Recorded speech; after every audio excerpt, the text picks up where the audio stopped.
శ్రీ గురుభ్యో నమః. వాల్మీకి రామాయణము 98వ సర్గ. యుద్ధకాండ. మహోదరుని వధ.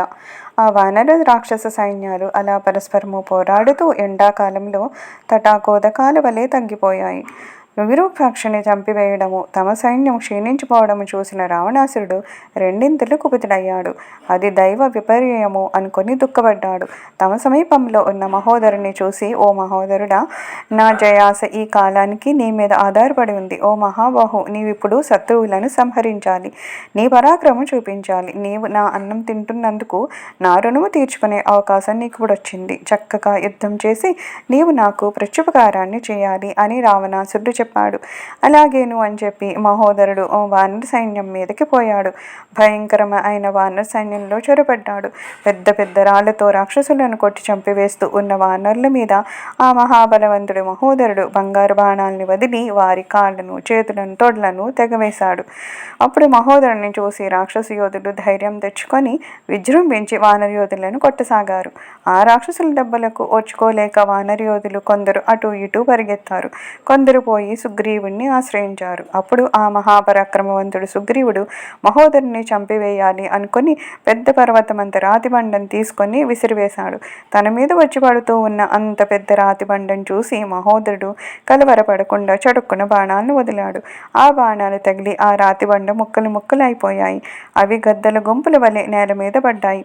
ఆ రాతిబండ అలా అయిపోవడాన్ని చూసి సుగ్రీవుడు ఒక సాల వృక్షాన్ని పెళ్లగించి ఆ మహోదరుడి మీద విసిరివేశాడు.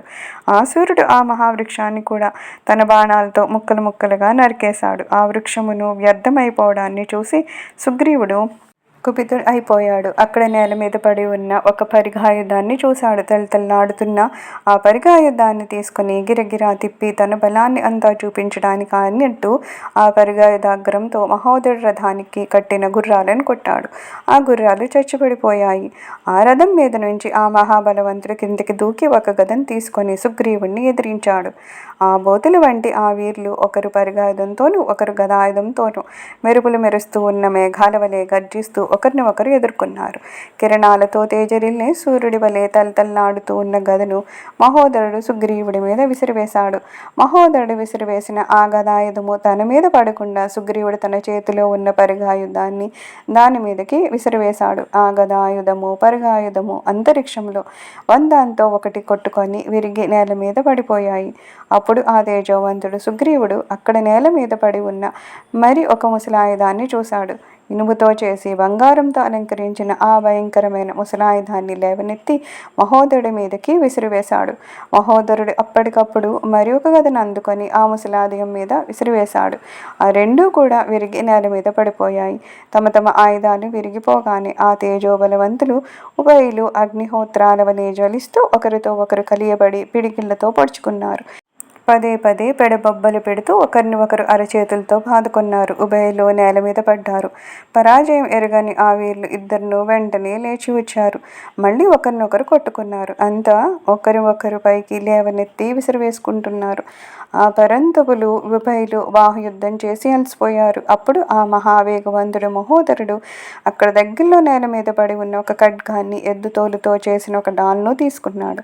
ఆ మహోదరుడి కన్నా మరింత వేగం అయిన సుగ్రీవుడు అదేవిధంగా అక్కడ నేల మీద పడి ఉన్న మరి యొక్క ఖడ్గాన్ని డాల్ను తీసుకున్నాడు. ఆయుధదారులిద్దరూ సంతోషంతో ఖడ్గాలు ఎత్తి పట్టుకున్నారు. అలా ఖడ్గాలు పట్టుకుని ఆ వీర్లు ఉభయులను ప్రదక్షిణంగాను అప్రదక్షిణంగాను మండలంగాను ఒకరి చుట్టూ ఒకరు తిరుగుతూ ఒకరిని ఒకరు జయించే ప్రయత్నం చేస్తున్నారు. ఆ సూర్యుడు, ఆ వేగవంతుడు, ఆ పరాక్రమ గర్వి మతిహీనుడు మహోదరుడు తన ఖడ్గంతో సుగ్రీవుడిని పొడవబోయి గురి తప్పి అతని చేతిలో ఉన్న డాల్ను పొడిచినాడు.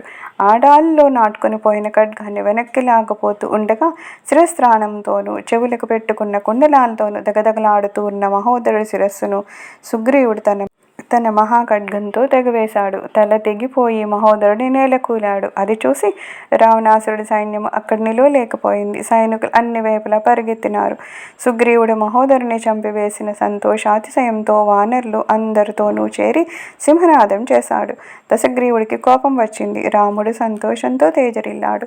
మనోవ్యాకులతతో రాక్షస వీరుల ముఖాలు వెలవెలపోయాయి. భయపడ్డారు, బెదిరిపోయి పరుగులెత్తారు. మహాపర్వతంలో ఒక భాగాన్ని పడగొట్టినట్లు సూర్యపుత్రుడు ఎదిరించనలివి కాని ఆ సుగ్రీవుడు మహోదరుణ్ణి నేలపడగొట్టి సూర్యుడు తన తేజంతో విరాజిల్లేటట్టు జయలక్ష్మితో తేజరిల్లినాడు.